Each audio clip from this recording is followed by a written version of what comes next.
Voces en Contacto presenta La Entrevista, analizando la realidad nacional con temas de interés para la sociedad salvadoreña. Voces en Contacto.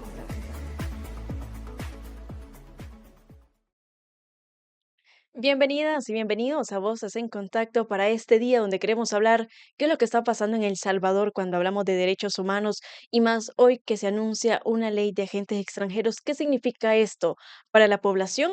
Y como decíamos por ahí, las ONGs son aquellas que llegan donde el Estado o el gobierno todavía no logra llegar. ¿Qué es lo que se hace por parte de las organizaciones? ¿Qué se defiende y qué es lo que se hace? Es lo que vamos a hablar con nuestra invitada Gabriela Colocho del Servicio Social Pasionista, a quien le damos la bienvenida. Gaby, bienvenida a este espacio. Muchas gracias de nuevo por la invitación. Así es, también a nuestra audiencia, la 92.1 FM y la 106.1 FM en el Bajo Lempa, y también a ustedes que están con nosotros a través de las redes sociales. Gaby, vamos a hablar de un tema que se ha venido moviendo en estas últimas semanas y que ¿qué podemos decir sobre los derechos humanos en El Salvador cuando a la vez se sigue negando que hay vulneraciones y violaciones a estos mismos? Sí, quizás es un momento difícil para hablar de derechos humanos en este momento. Es un tema que a veces causa polémica, ¿verdad? Es un tema que se ha desvirtuado, que se ha desprestigiado y eso es preocupante, ¿verdad? Porque en cualquier sociedad, en cualquier momento, estos consensos a los que la humanidad ha llegado, que se denominan derechos humanos, vamos a necesitarlo. En nuestra vida diaria, en lo cotidiano, necesitamos que se garanticen, necesitamos que se nos respete en la calle, que se nos respeten las instituciones a las que asistimos, que se respete en la convivencia ciudadana, ¿verdad? Todas estas garantías. Hablamos de que se le respete nuestra vida, que respete nuestra integridad física, ¿verdad? Que se nos proteja de cualquier situación violenta, por ejemplo. Todo eso es hablar de derechos humanos y sí es preocupante en un contexto como en el de El Salvador, en el que hemos visto a nivel narrativo, a nivel discursivo, que se polariza la opinión a veces pública o la opinión ciudadana sobre los derechos humanos y se empieza a vincular a cosas negativas, ¿verdad? Creo que es importante hablar justamente de eso. No, y que parece también, Gaby, que hablar sobre derechos humanos o mencionar esta palabra es algo de controversia para la población.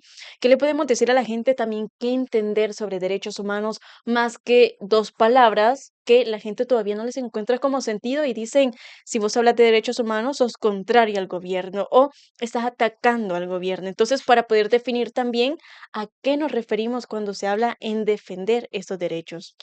Sí, digamos que derechos humanos tiene que ver con garantizarle a todas las personas sin distinción que puedan vivir en dignidad, que puedan vivir en igualdad, que puedan tener condiciones apropiadas para desarrollarse socialmente, culturalmente, políticamente, económicamente, ¿verdad? Como decía, son consensos al final de cuentas.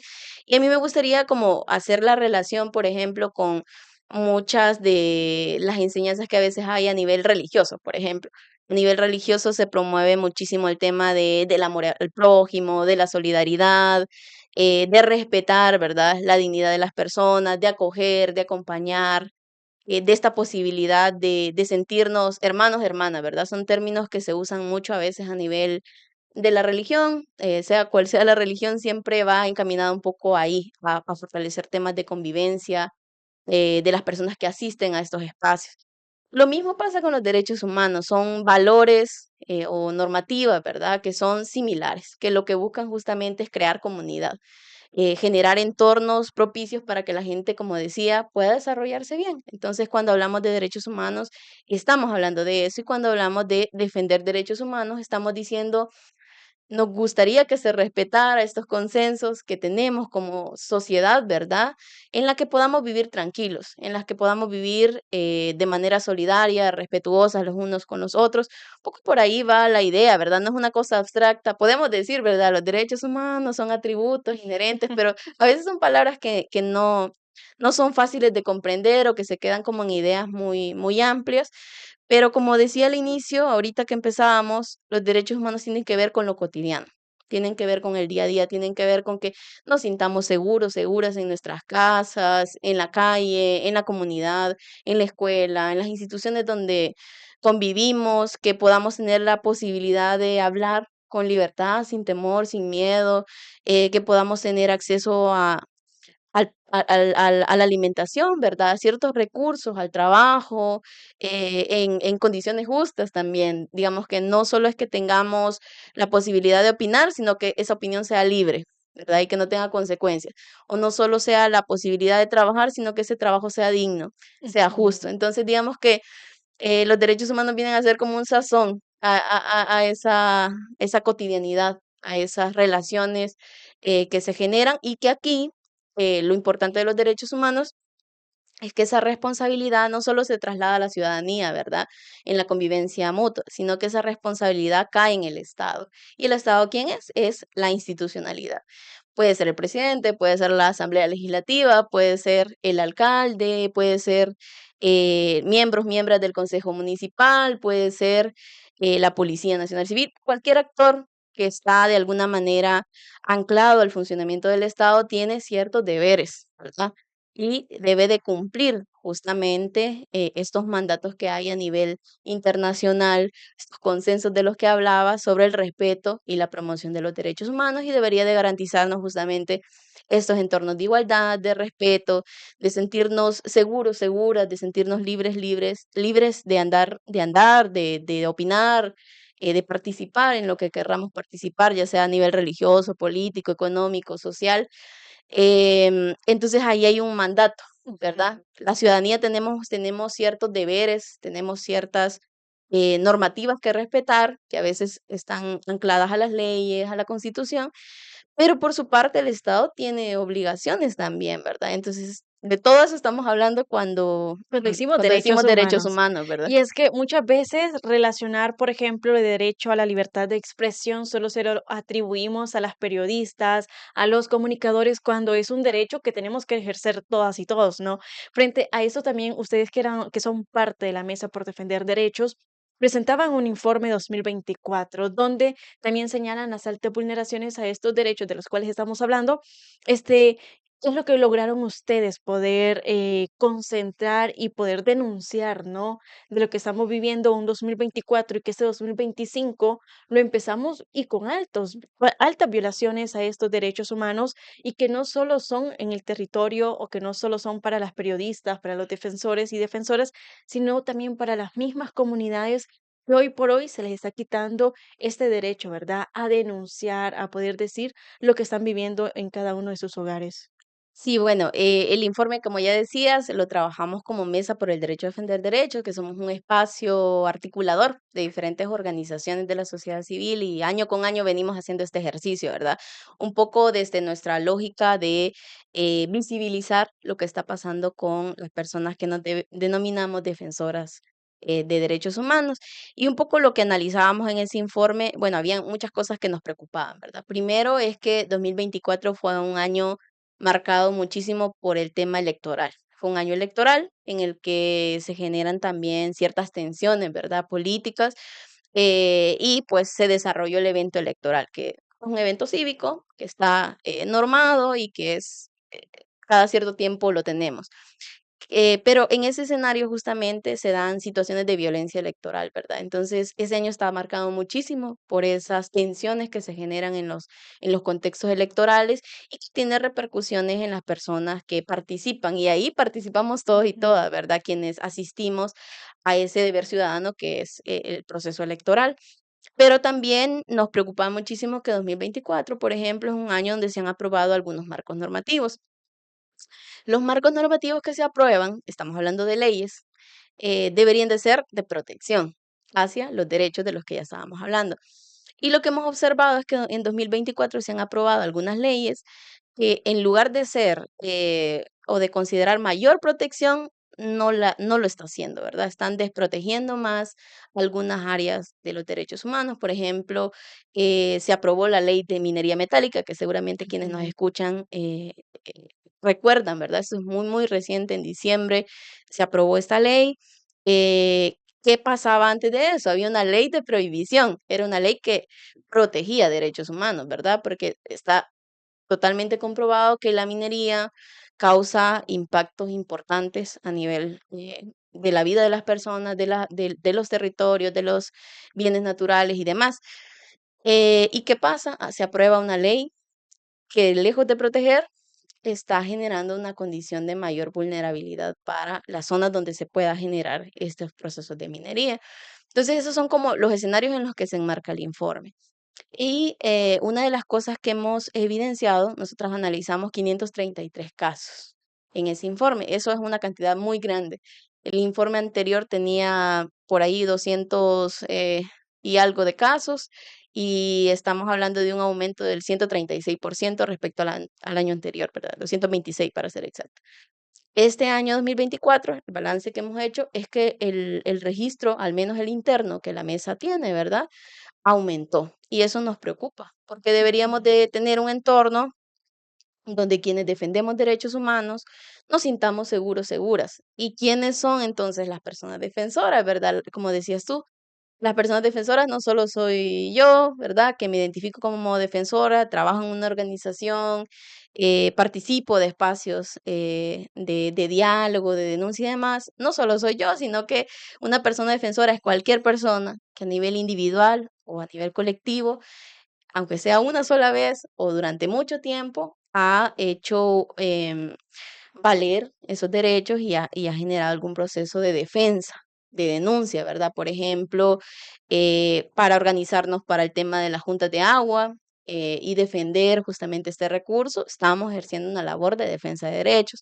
Cuando queremos participar de procesos organizativos a nivel local, por ejemplo, qué sé yo, que el Comité Local de Derechos de la Niñez se junta y genera acciones para visibilizar que hay violencia en las comunidades contra la niñez, estamos ejerciendo Ujú. el derecho a defender derechos, ¿verdad? Porque estamos protegiendo los derechos de la niñez o estamos protegiendo los derechos del territorio, del medio ambiente o si que estamos en un colectivo de jóvenes, ¿verdad? Y estamos haciendo acciones para que se visibilice, qué sé yo, alguna problemática de la juventud en algún territorio, estamos ejerciendo ese derecho a defender derechos y podríamos denominarnos personas defensoras de derechos humanos o si tuvo un trato usted, un maltrato, por ejemplo, yendo a pasar consulta en el Seguro Social o en una clínica comunitaria del sistema de salud pública, hay un marco de actuación, ¿verdad? De estas instituciones, de ética, del trato que deben de dar a la ciudadanía.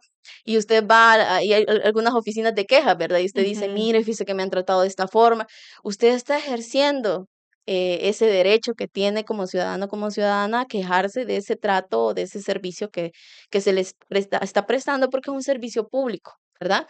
Entonces, en todas esas situaciones tan cotidianas estamos haciendo valer este derecho a defender sus propios derechos, ¿verdad? Los derechos de alguien más. En este informe que ustedes también presentaban, han señalado, ¿verdad?, quiénes son los principales actores de estas vulneraciones que estamos teniendo.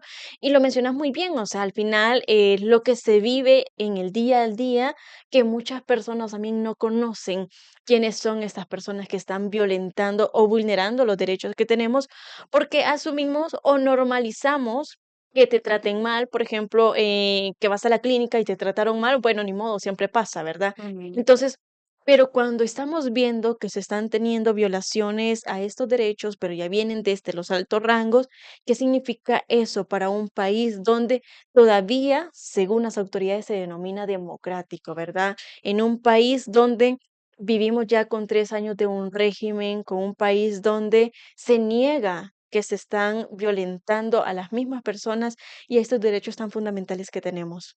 Sí, ese es un escenario peligroso también que denunciamos, ¿verdad? Cuando compartimos esta información que hemos podido analizar, porque justamente tenemos desde 2020 la posibilidad de estar documentando esta situación y durante todos estos años el principal actor, ¿verdad?, que ha generado estas afectaciones a las personas defensoras justamente son instituciones del Estado, ¿verdad? Principalmente la participación de la policía, en este informe particularmente la participación de la Policía Nacional Civil, cuerpos de agentes metropolitanos o militares que también han tenido como una actuación, y ya vamos a hablar un poquito sobre Ujú. de qué tipo de hechos, ¿verdad?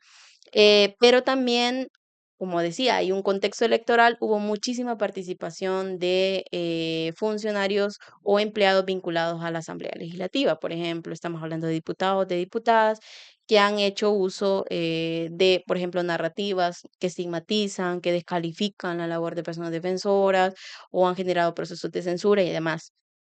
Y también particularmente documentamos como algunas vulneraciones cometidas también desde Casa Presidencial, por ejemplo, y desde el rol que el presidente tiene en el uso de la narrativa, que sabemos que es un elemento también importante en la gestión gubernamental actual, cómo se hace uso de esa narrativa para lo que ella decía, ¿verdad? Para estigmatizar, para desprestigiar, para generar algunos discursos de odio que también son preocupantes en un contexto como el que decía, ¿verdad?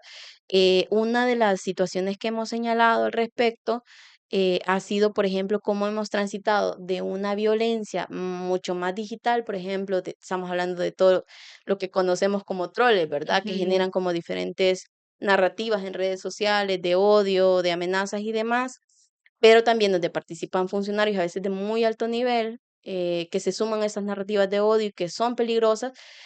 ¿Por qué? Porque eso permite transitar a otras dinámicas de violencia, que es lo que justamente hemos documentado en este informe. Ya no solo tenemos situaciones que ocurren en el entorno digital, sino que estamos teniendo cada vez una persecución más en el espacio público, en el espacio privado. Es decir, que son afectaciones físicas. Estoy hablándole de vigilancia, estoy hablándole de persecución, de detenciones arbitrarias a personas que defienden derechos humanos, de desalojos también a nivel de las comunidades, podemos hablar un poquito más de eso después. Entonces estamos hablando de situaciones o inclusive de algunas situaciones que tienen que ver con violencia sexual, con acoso Ujú. sexual y demás, que también están afectando a las defensoras de derechos humanos. Entonces, es un escenario peligroso, ¿verdad? Porque estamos hablando de que, aunque haya una narrativa quizás de parte de la institucionalidad de que se está siendo efectiva, que está funcionando, pero lo cierto es que hemos observado con mucha preocupación desde 2021 un quiebre, ¿verdad? Democrático también en la institucionalidad. Sabemos que hubo una destitución de la Sala de lo Constitucional, de la Fiscalía, y en sustitución hubo otros actores que se sumaron, que hemos visto que no han tenido un rol imparcial como debería de ser su mandato, o como este contrapeso que ejerce, por ejemplo, el Poder Legislativo, ya no lo tenemos, ¿verdad? Hemos observado una Asamblea Legislativa que en su mayoría, ¿verdad? Está vinculada al partido oficial. Y eso no puede llamarse democracia. Entonces ahí podemos entrar como en otros Ujú. debates, pero justamente una democracia se caracteriza porque hay opiniones distintas, no pasa nada por tener opiniones distintas, ¿verdad? Hay diversidad de partidos políticos que en igualdad de condiciones pueden competir por acceder al poder. Hay diversidad de representación a nivel local, a nivel legislativo, ¿verdad?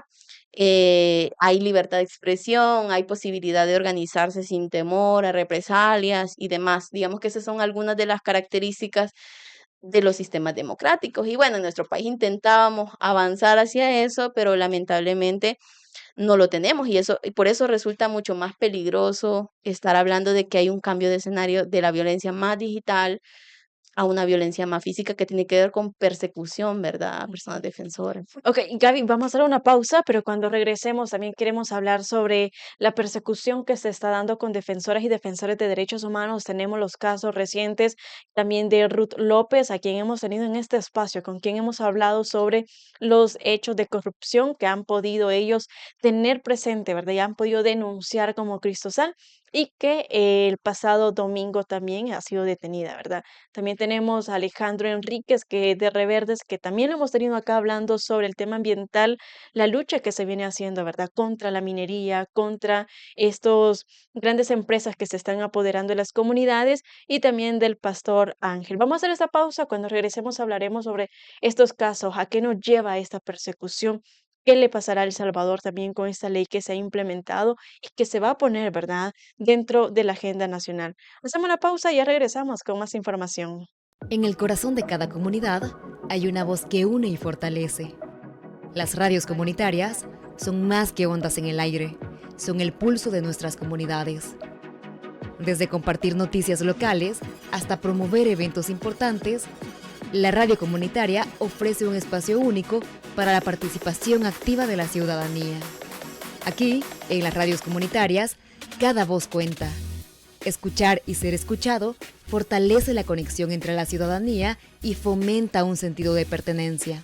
Las radios comunitarias son un pilar de la democracia, permiten el acceso a la información de calidad, promueven la transparencia y dan la oportunidad de participar en el diálogo público. Con la radio comunitaria, puedes ser parte de la conversación que define tu comunidad. Participa, comparte tus ideas y hazte escuchar, porque en la radio comunitaria cada voz importa. Radios comunitarias, la voz de la comunidad.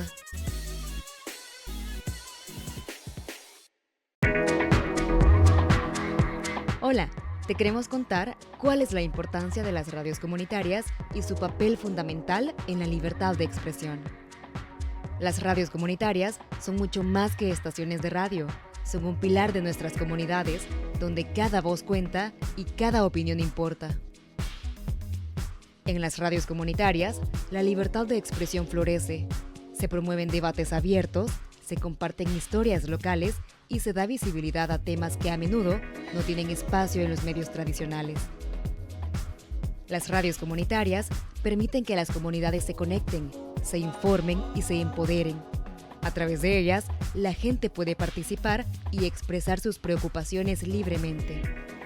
Al apoyar las radios comunitarias, estás defendiendo la libertad de expresión, estás garantizando que cada voz tenga un espacio y que cada historia pueda ser escuchada. Así que, la próxima vez que escuches o veas contenidos de los medios comunitarios, recuerda que es para apoyar tus derechos fundamentales. Tu voz y la de tu comunidad merecen ser escuchadas. Radios comunitarias, la voz de la comunidad.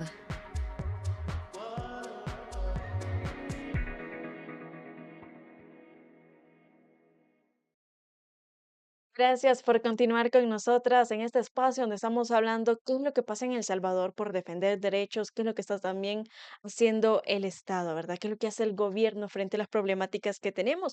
Luego que se ha negado algunas vulneraciones que se han tenido, por ejemplo, con el tema del régimen de excepción. Frente a esto también antes del corte mencionábamos el caso de Ruth López Gaby, que es un caso que ha sonado mucho acá en El Salvador y que también ha llegado a nivel internacional, ¿verdad? Que se da una detención de la cual hasta la fecha ya pasaron más de 72 horas, no se lleva un proceso, no se conoce mucho sobre Ruth, cuando sabemos, ¿verdad?, que no es un caso que se le aplique el régimen de excepción. Y tenemos también a Alejandro Enríquez de Reverdes y del Foro del Agua, junto al pastor Ángel, ¿verdad?, un líder de la comunidad de la cooperativa El Bosque, que han sido detenidos, ¿verdad? Y justamente por defender el territorio, ¿verdad? Por defender tener una casa digna, por ejemplo, que es lo que la comunidad ha venido insistiendo, ¿verdad? El no a los desalojos, el tener o poder ser escuchados. Y en vez de ser escuchados, hay detenciones. ¿Cómo podemos relacionar esto que ha pasado con lo que hoy tenemos y se implementa una ley también? ¿Se culpa a las organizaciones de todos estos actos? Sí, una de las cosas que, bueno, ya venía comentando, pero que hemos evidenciado en el informe y justamente lo hemos señalado, es que hemos abierto la posibilidad a un escenario de criminalización y eso es muy, muy peligroso. La región de las Américas en general es una región peligrosa para ejercer la defensa de los derechos humanos y El Salvador se ha encauzado justamente en esa situación, ¿verdad? En la que defender derechos se está viendo como algo negativo, así como el concepto mismo de los derechos humanos que estábamos platicando anteriormente. Defender derechos ha sido un rol que se ha ido cuestionando durante muchos años y que al final cala, ¿verdad? Como también en lo que las personas a veces perciben o piensan de la defensa de derechos, ¿verdad?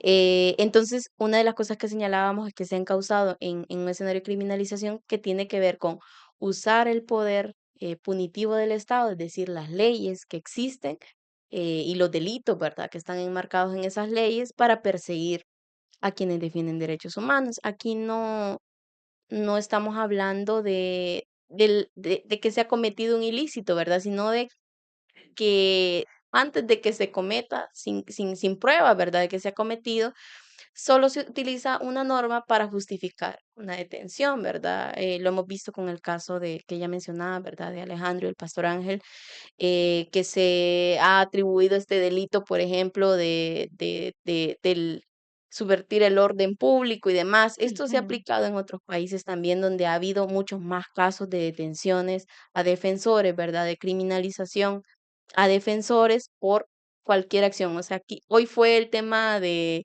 defensa del territorio.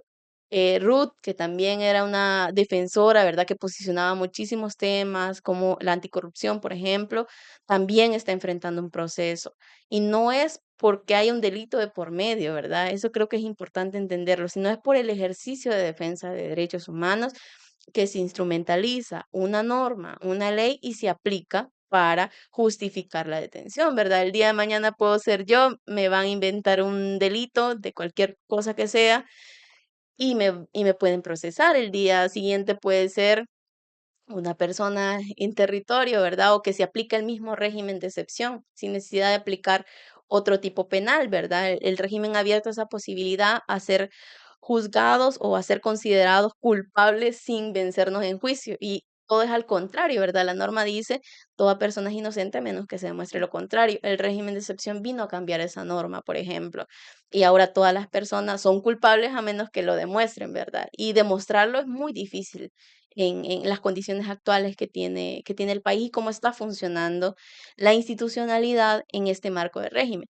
Y otra cosa importante que decías es cómo se dan estas capturas, ¿verdad? Bajo otro régimen, bajo otra norma, por ejemplo, el tema de peculado que se le está Ujú. aplicando a Ruth, eh, pero se está juzgando bajo las medidas o los cambios normativos legales que ha habido bajo la figura del régimen de excepción, ¿verdad? Ya pasaron más de 72 horas y no ha podido ser presentada ante un juez. Entonces, ese es el problema con medidas como el estado de excepción y no solo eso, sino con todas las reformas a nivel penal que ya tenemos en El Salvador y que han, como decía, lejos de proteger más los derechos, obstaculizan más el acceso Ujú. a esos derechos. Entonces, ese escenario de criminalización lo estamos viendo a través de estas detenciones. No son las primeras detenciones. Este año también tuvimos la detención de Fidel Zavala, ¿verdad?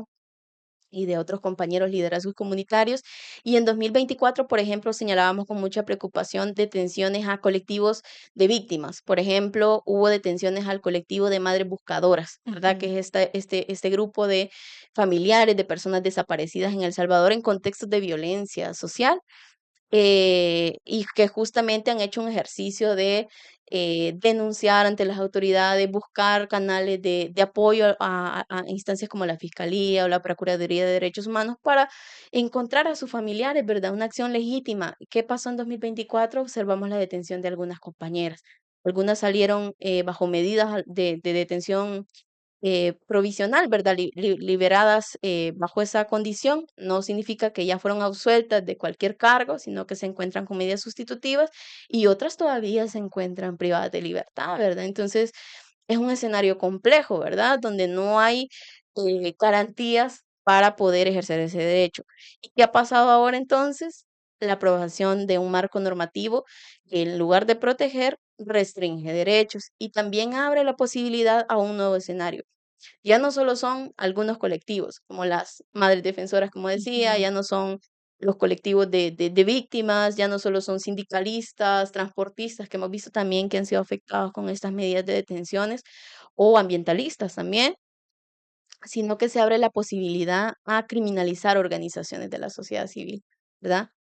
Con esta nueva ley de agentes extranjeros, que podemos ir platicando un poco de eso, pero prácticamente lo que permitiría la ley tal cual está es que de manera bastante discrecional, bastante abierta, sin reglas claras, algunas instancias del Ejecutivo a las que se le dan atribuciones o incluso atribuciones que se le dan a la Fiscalía también de la República, puede, por un lado, cancelar o suspender el funcionamiento de organizaciones, más allá del impuesto, que ya es una carga también administrativa, ¿verdad? Económica a la sostenibilidad de las organizaciones, va a haber una posibilidad de censura, ¿verdad? De cerrar o de obstaculizar el trabajo de las organizaciones de sociedad civil y el cierre, ¿verdad? De algunas de ellas, si no cumplen con estos criterios que, como les digo, no están tan claros y son muy discrecionales, o también la persecución de personas a través de esta nueva normativa, porque se abre también ese escenario de Ujú. criminalización. En esta parte, cuando estamos hablando de esta ley de agentes extranjeros que fue presentada también en el 2021, ¿verdad? Se hace una propuesta con sus artículos, ¿verdad? Bien respondido, pero hoy vemos también que se viene y se aprueba una ley de agentes extranjeros 2025, pero que se da luego de este contexto, ¿verdad? Donde tenemos a una cooperativa, una comunidad, ¿verdad? Que sale a defender sus territorios de una presunta estafa y tenemos detenciones, tenemos la detención de los compañeros de Ruth y se da todo esto. Se aprueba una ley, pero hay algo bastante interesante y es que uno de los diputados o una diputada decía de que esto se daba también bajo una norma de transparencia, ¿verdad? Que esta ley es lo que busca justamente con las organizaciones que en teoría ayudan a las comunidades, pero cuando hablamos de transparencia, ¿cómo lo podemos medir en una ley cuando también el discurso oficial o la narrativa no cumple esta? Porque estamos viendo que en este país no tenemos acceso a la información pública. Ujú. No conocemos qué es lo que se está dando con todos los proyectos o los préstamos mismos que se están haciendo. Entonces, ¿por qué atacar a las voces críticas, que son las que están al lado de las comunidades con los proyectos sociales, con educación, salud o cualquier otro servicio que apoye a la comunidad? Sí, quizás analizar un poco esa justificación de la transparencia, ¿verdad? Eh, Tras de ese discurso, eso es un discurso, la ley no busca transparentar los fondos. Las organizaciones de sociedad civil o las organizaciones sin fines de lucro ya transparentan esta información a la institucionalidad, ¿verdad? A través del Ministerio de Hacienda, a través de auditorías que se contratan imparciales también para hacer la revisión de todos los gastos, de todo el dinero que llega, que se registra por parte de las organizaciones y también las agencias que cooperan con las Ujú, organizaciones hacen sus propias revisiones y ahí las organizaciones no saben quién va a realizar eso, sino que es una persona contratada por la organización que te proporciona o por la agencia que te proporciona esos fondos, ¿verdad? Entonces hay diferentes controles que ya existen para el funcionamiento de las organizaciones y fundaciones sin fines de lucro, ¿verdad? Que ahí entra todo este tema de las ONGs. Entonces, ya hay información que se transparenta al Estado, que se pagan impuestos, ¿verdad? De las personas que trabajan, se declaran todos los gastos, compras y demás. Y bueno, también han venido generándose también otras exigencias administrativas con todo este tema de oficiales de cumplimiento también, de reformas que se han dado un poco a nivel del Ministerio de Gobernación, de cómo tienen que seguir rindiendo cuentas las organizaciones al Estado, ¿verdad? Em, Eso por un lado, en términos de lo que sí generan las organizaciones. O sea, ya hay registro, ¿verdad? Ya hay monitoreo del uso de fondos como cualquier otra entidad, incluso a nivel bancario también se tienen ujú. como ciertos niveles de vigilancia en las transacciones que se realizan y demás. O sea, hay un control del Estado e incluso el control se ha ido generando cada vez de manera más asfixiante hacia las ONGs a seguir teniendo el control casi absoluto de toda la información que se genera o que generan o que producen las organizaciones en términos administrativos, fiscales, tributarios. Eso ya se tenía, ¿verdad? Entonces, creo que es importante decir, compartir con la audiencia eso, ¿verdad? Que esta ley no busca transparentar porque los fondos ya se transparentaban. Y cuando hablamos del tema de transparencia, ese es un concepto más vinculado al rol que tienen los estados, ¿verdad? El rol que tiene la institucionalidad, no al rol de las organizaciones, ¿verdad? Porque son Entonces, con esto, ¿qué podemos decir? ¿Esta ley que busca sancionar o realmente regular algunas acciones? Porque parece que no tiene coherencia con lo que se hace en el territorio, con lo que se busca con esa ley. sí, lo que hemos señalado y hemos sido como muy contundentes es que esta ley lo que abre es un escenario de criminalización. O sea, lo que se busca justamente es obstaculizar aún más el trabajo de las organizaciones y fundaciones sin fines de lucro y castigar de alguna manera justamente el rol que las organizaciones hemos tenido en el ejercicio de participación, de contraloría social, de denuncia, ¿verdad? Las organizaciones hemos venido documentando situaciones porque los derechos humanos al final es eso, ¿verdad? Como ir monitoreando cómo se usa el poder. Y ahí siempre va a ser incómoda a cualquier gobierno de turno el rol que tienen las organizaciones, pero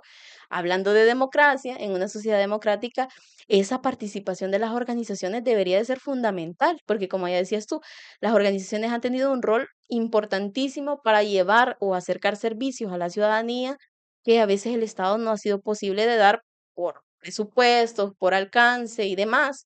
Entonces las organizaciones hemos de alguna manera hecho esa tarea, ¿verdad? De apoyar a a las comunidades, a la población que se encuentra a veces en mayor vulnerabilidad. Entonces, para nosotras está clara que la intención de esta ley no es transparentar nada. Las organizaciones ya tenemos un registro, ya tenemos un monitoreo constante de instituciones como el Ministerio de Gobernación, el Ministerio de Hacienda y demás, sino más bien intenta ser un nuevo eslabón, una nueva arremetida de violencia contra el ejercicio de defensa de derechos humanos. Y eso es preocupante y se ha utilizado en otros países de la región que lamentablemente son países que están bajo regímenes autoritarios, ¿verdad? Bajo dictaduras, por ejemplo, el caso de Nicaragua.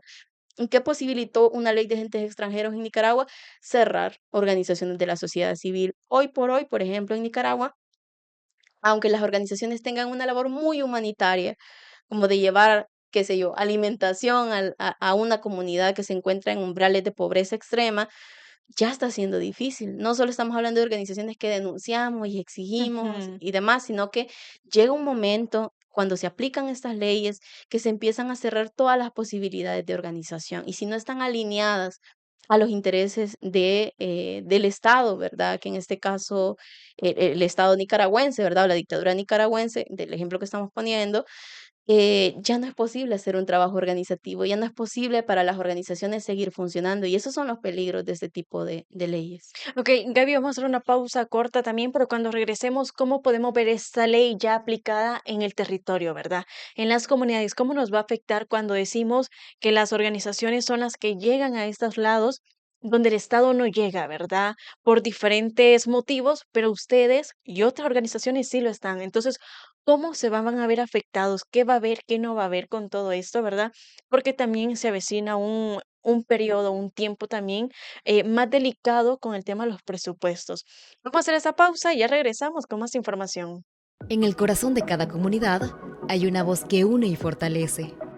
Las radios comunitarias son más que ondas en el aire, son el pulso de nuestras comunidades. Desde compartir noticias locales hasta promover eventos importantes, la radio comunitaria ofrece un espacio único para la participación activa de la ciudadanía. Aquí, en las radios comunitarias, cada voz cuenta. Escuchar y ser escuchado fortalece la conexión entre la ciudadanía y fomenta un sentido de pertenencia. Las radios comunitarias son un pilar de la democracia, permiten el acceso a la información de calidad, promueven la transparencia y dan la oportunidad de participar en el diálogo público. Con la radio comunitaria, puedes ser parte de la conversación que define tu comunidad. Participa, comparte tus ideas y hazte escuchar, porque en la radio comunitaria cada voz importa. Radios comunitarias, la voz de la comunidad.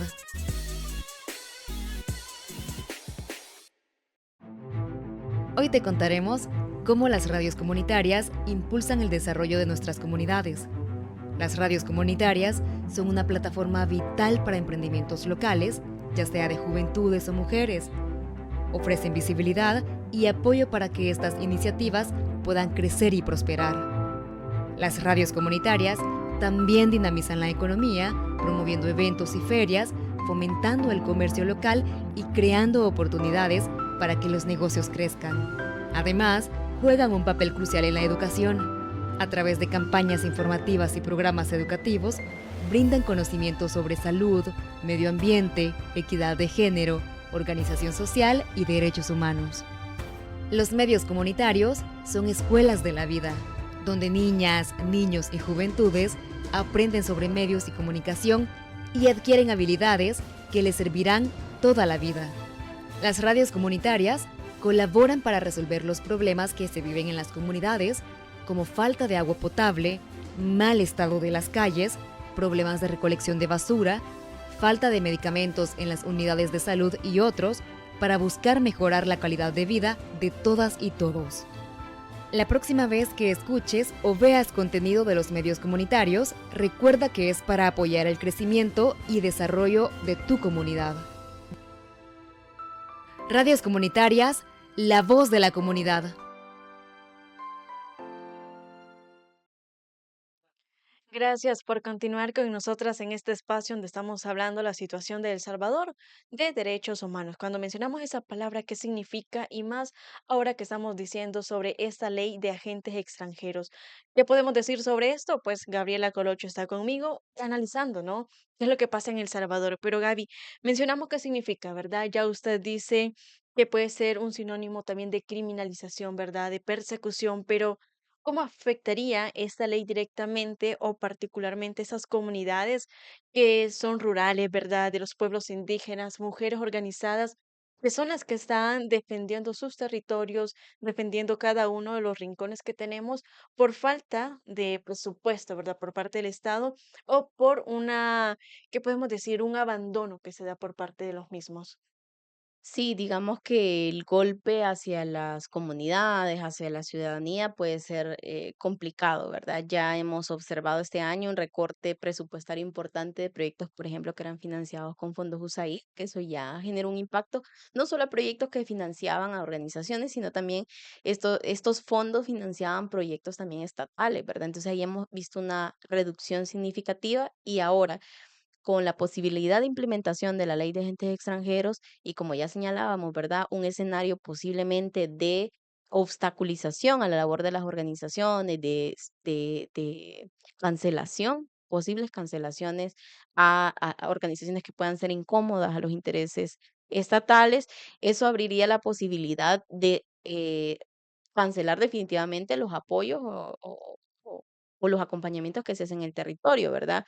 Y por otro lado, el tema económico, ¿verdad? Esta ley también impone un impuesto del 30% sobre los fondos recibidos. Eso es muchísimo en la implementación, ¿verdad? De ciertos proyectos que se llevan a las comunidades.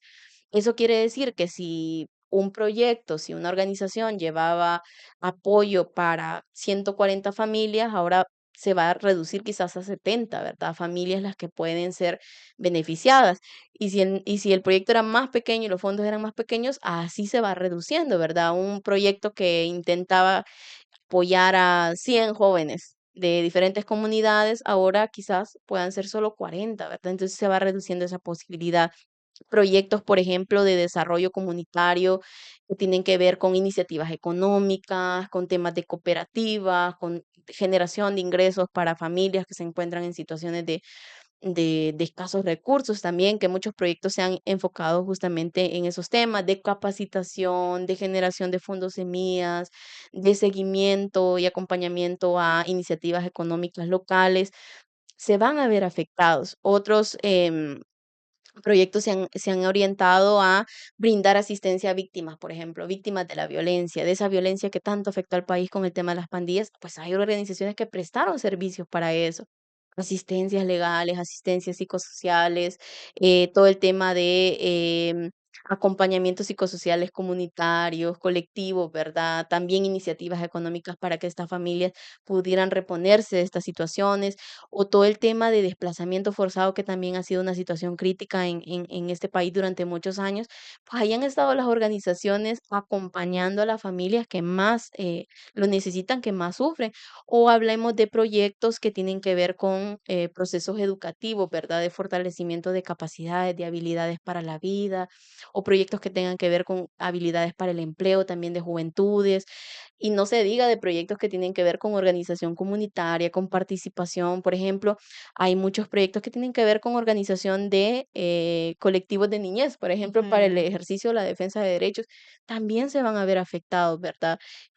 Procesos deportivos, incluso hay organizaciones que trabajaban mucho desde la lógica del deporte, también van a tener una implicación. Entonces, se reduce la capacidad de las organizaciones, se reduce el alcance que puedan tener y eso impacta a los territorios, ¿verdad? ¿Cómo lo podemos ver o cómo podemos visualizar a este país cuando ya estamos hablando que El Salvador tiene un presupuesto 2025 muchísimo menor en algunas áreas como educación, salud, algunos proyectos enfocados en mujeres y hoy que estamos viendo esta ley de agentes extranjeros, más su aplicación, ¿verdad? Un 30% de que se les va a poner, pero encima de eso, obviamente las organizaciones han estado por derechos humanos, ¿verdad? Acompañando a las comunidades, pero vemos una ley que en vez de ayudar, también quita fondos, le quita como la autoría también de poder hacer un trabajo más estable en las comunidades. ¿Cómo podemos ver al país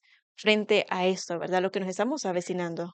Sí, un entorno bastante crítico, ¿verdad? Porque sabemos que El Salvador, como otros países de la región, tienen situaciones de desigualdad bien marcadas. Todavía no las hemos superado, ¿verdad? Es más, se han profundizado, como ya decías tú, hay recortes presupuestarios significativos a nivel de presupuesto general de la nación a algunos sectores. Sabemos que es un país que ha sufrido por temas de pobreza, por ejemplo, de exclusión, de discriminación, de desigualdad más estructural.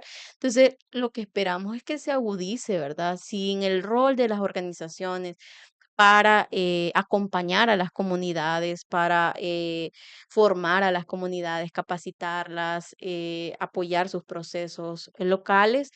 Lo que vemos justamente es eso, una mayor desprotección a nivel comunitario, a nivel local, y que estos índices tan complejos como índices de pobreza, de analfabetismo, de acceso a educación, se puedan ir ampliando, ¿verdad? Y caigamos en una situación mucho más crítica de la que ahora tenemos.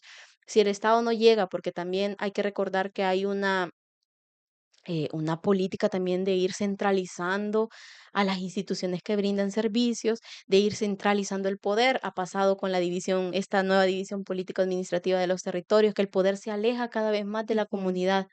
Entonces, ¿quién va a quedar en las comunidades? ¿Quién protege a las Van a quedar comunidades? desprotegidas, ¿verdad? Ni siquiera el poder local está cercano porque ahora con esta nueva estructura se aleja más de las comunidades, hay menos recursos para las comunidades y que no sabemos si posiblemente pueda haber otras reestructuras en ese sentido y que se están cerrando, qué sé yo, unidades de salud comunitaria, ¿verdad? Y otros servicios, se están cerrando escuelas también en El Salvador. ¿Quién va a quedar para prestar Pero esta ya dijeron que van asistencia? a construir 2 por día. 2 por día es el nuevo anuncio, ¿verdad? También habían otras promesas en la administración, la primera administración de Nayib Bukele, que pues no se cumplieron, ¿verdad? Por el contrario, se han cerrado muchísimas escuelas en este periodo. Entonces, no vemos esa voluntad política. Esa voluntad política que se tiene, ¿verdad? O no hay, o qué es lo que hace el Estado frente a esas comunidades, ¿cómo podemos irlo visualizando, verdad? Ya para ir cerrando. Sí, o sea, creo que con temas de presupuestos, por ejemplo, hemos visto esa reducción, con todo el tema también de reducción de municipios y demás, no observamos que haya voluntad de parte del Estado para atender las necesidades de la ciudadanía. Y el tema económico también va a seguir asfixiando también a las familias, a las comunidades mismas, ¿verdad? Entonces, en ese escenario, vemos que el rol de las organizaciones de sociedad civil sí es fundamental y por eso mismo creo que es importante seguir dialogando sobre lo que implica, lo que impacta esta ley y otros marcos normativos que se puedan ir aprobando y que vayan lejos, como decíamos, de garantizar derechos, obstaculizando también el ejercicio y el disfrute de esos derechos. Ok, Gabriela, muchísimas gracias por haber estado con nosotros en este espacio y poder hablar y abordar este tema de estas leyes que se están aprobando en El Salvador y las implicaciones que tienen estas mismas en las comunidades. Gracias a ustedes por la invitación, siempre es un gusto acompañarles. Ok, gracias. También a usted que estuvo a través de este Facebook Live con nosotros hablando o conociendo qué es lo que pasa en El Salvador.